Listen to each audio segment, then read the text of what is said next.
How to be the most powerful man in the room. 7 Ruthless Strategies. Power isn't loud. It doesn't need approval. It doesn't announce itself when it walks in, it's felt.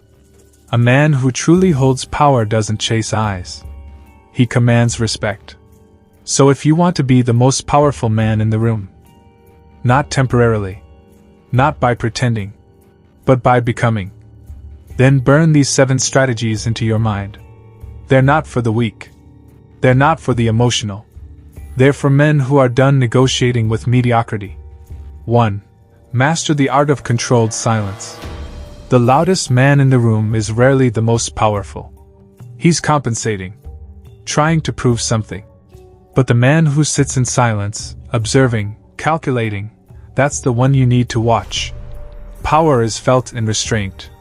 He doesn't speak unless it adds weight. He's not afraid of silence, because he knows it makes people lean in. They fill the gaps. They guess what he's thinking. He already has the upper hand. Speak less. Mean more. Let your silence breed curiosity and confusion. Make them wonder, what is he thinking? What does he know? In a world addicted to noise, silence is a weapon. Use it. 2. Build a code, and never break it. Every powerful man lives by code. Not a slogan. Not a trend. A deep, internal constitution that cannot be bought, shaken, or rewritten. Your code is your spine. It's what you stand on when you're tested. It's what makes people trust you, or fear you.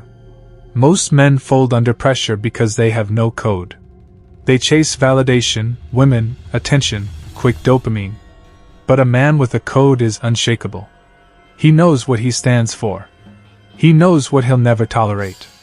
He knows what he'll sacrifice to stay aligned with that truth. You don't need to scream your values. Just embody them. And when the room watches you refuse to bend while everyone else breaks, you become the anchor. 3. Starve the ego, feed the discipline. Power isn't about dominance. It's about control. Not over others. Over yourself. Your emotions. Your reactions. Your vices. Your schedule. A man who's ruled by his impulses is a slave. To women. To food. To lust. To screens. To comfort.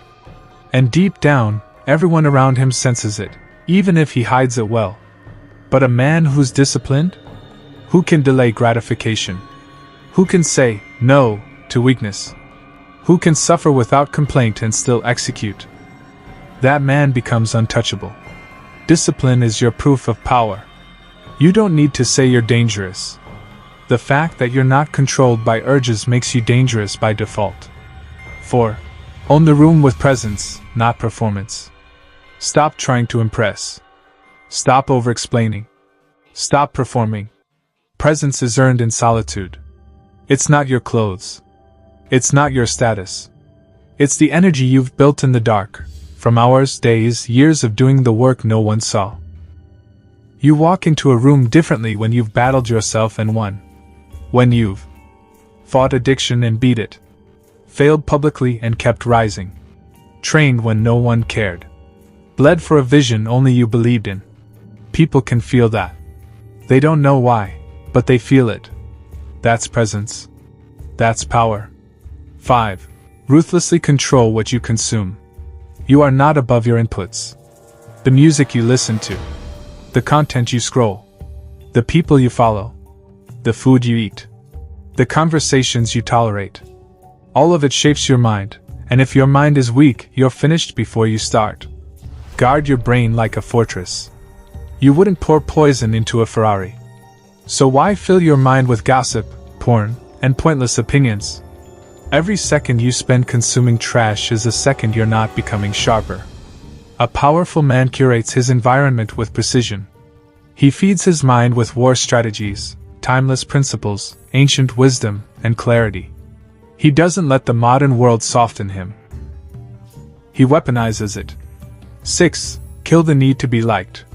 You will never hold true power while you're still desperate to be liked. That desire is chains in disguise. The man who needs acceptance will always kneel for it. But the man who accepts isolation when it means staying true to his mission? That's the man people follow when storms hit. Because he doesn't need you. He doesn't need applause. He doesn't need permission. He does what's necessary. He speaks truth even when it cuts. He walks alone if that's the price of staying aligned. You don't become powerful by being liked.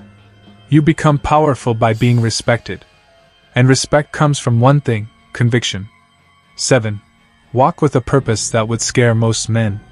The most powerful man in the room is the one with a mission bigger than himself. He's not just there to get paid, look good, or survive. He's there to build, lead, conquer, or transform. There's something burning inside him. A vision. A calling. A war. That purpose is what keeps him locked in when everyone else gets bored. It's what makes him train when there's no audience. It's what makes him turn down distractions, temptations, and shortcuts. People can sense it. They feel the fire in his eyes. They sense the weight he's carrying, and the fact that he won't stop for anything. You want to dominate the room? Don't enter with charm. Enter with purpose. And let that purpose speak louder than any introduction ever could. Final truth: power is earned in silence and revealed in stillness. Being the most powerful man in the room has nothing to do with dominance or aggression. It has everything to do with who you are when no one's watching, how you carry yourself when tested, what you refuse to compromise, and whether your existence inspires, challenges, or shifts the room. You don't have to fight for attention. You have to become the man who commands it without trying. So let the world talk. You build. You suffer. You rise. You walk in, and let the room adjust to your frequency. That's how power moves.